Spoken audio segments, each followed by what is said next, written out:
you're really nice. I want to be your friend. Assholes come in all colors. Yeah. And It's just wild that like it's this might be a bad metaphor, but the whole like, hey, like you were saying, like, hey, you're white, you want to be my friend? I'm white.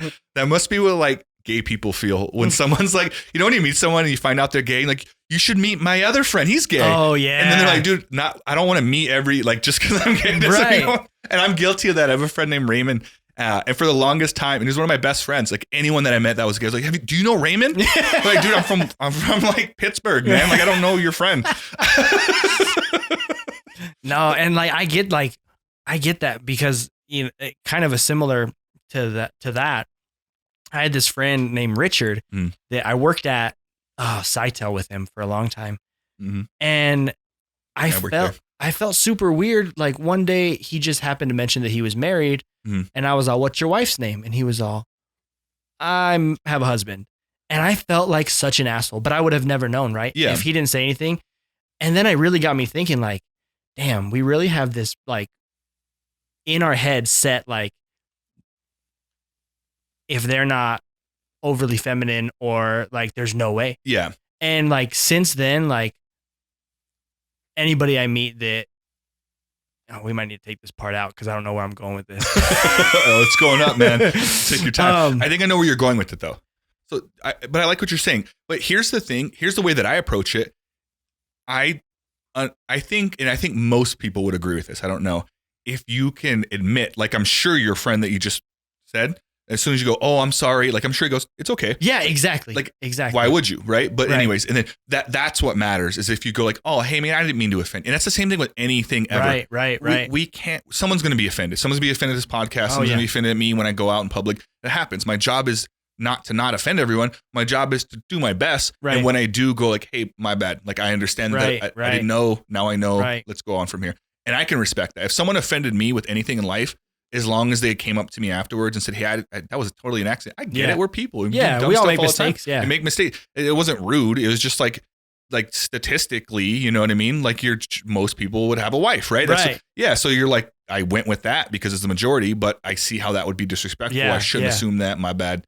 Go on. Who's your husband? And then I think most people will get that just fine. Yeah, definitely. I mean, I hope so. We're still cool. We still talk occasionally. So it worked. Yeah. Yeah. But I like, you don't know, man. It's happened to me a few times. I don't want to live my life trying to make everyone else feel as comfortable as they can. Right. Because that's not my job. It's your job to make sure you're comfortable with who you are. Sure. And so when you come around me, that's less work I have to do to make you feel comfortable. Yeah. Right. There's always something there. When you come over, do you want a water? You want a place to sit? Sure. How have you been? Like those things, right? That's normal stuff. But I don't want to sit here and say, hey, before I bring it up, like, are you gay? Right. Just so I know, are you, are you, like, are you bi? Like, I don't want to have to do that. I just want to talk to you. Sure. And then if it comes out, now I know. Yeah. Now, if I continue to be rude about it, and that would be an issue, right? Right. But yeah, I don't want to live my life trying to decipher everything. Give me the info and I'll make good choices with it. Yeah. Hopefully. And that's what makes me most thankful about like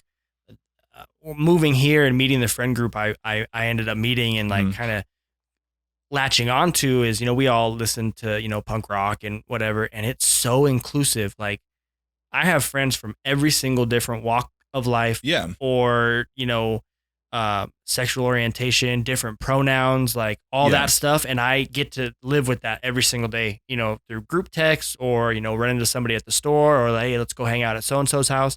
Like, so I'm just so thankful that I've learned that because growing up, I didn't get that. Like, I didn't see that ever. And I feel like moving here was, I don't like to use this term, but a blessing for me because it opened my eyes to the world really.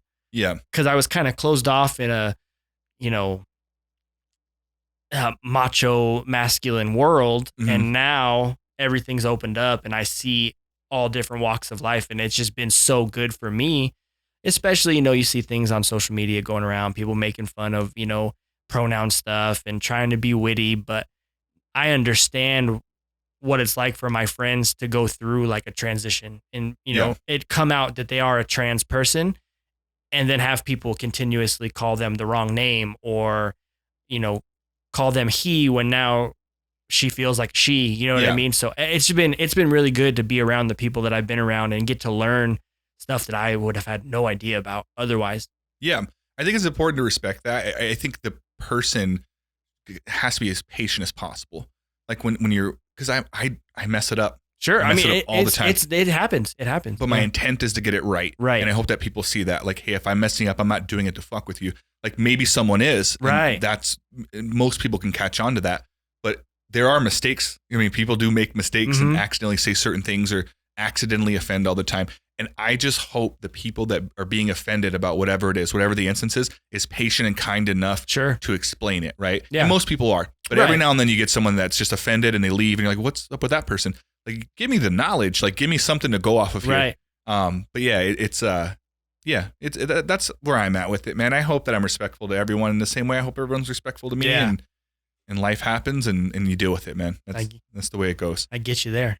Yeah, but I think this world that we live in, man, it's so, as someone who, I'm not a comedian, but someone who's comedic, I joke a lot. I really do find myself having to reel it in a little bit and kind of know, like, when is it a joke and when is it serious? Right. And who's my audience and will they understand that it's a joke? Sure. And that's the difference, right? Yeah. If I just met two black guys, not doing any racist jokes at all. No. I don't know them. I don't know their, but if it's Lloyd and Tony Brown, who are my friends, right, they're giving me racist jokes. Sure, Trust me. sure. I'm going to throw some back and we're going to laugh because I have that rapport right, and they understand each other. So it's like knowing your audience and knowing how it could affect people is super important. 100%. I mean, when you got somebody as close to you as those guys are, they know you're not racist. Yeah. Right. Well, I could be. I'm not saying that I am. I'm saying at any point, like I could do something like that. I know that these guys would call me out on it if I ever Sure. did. If you cross the they're line. like, hey man, it's going a little far. Yeah. I know they would. And at that point, like saying that you're not racist is a very strong thing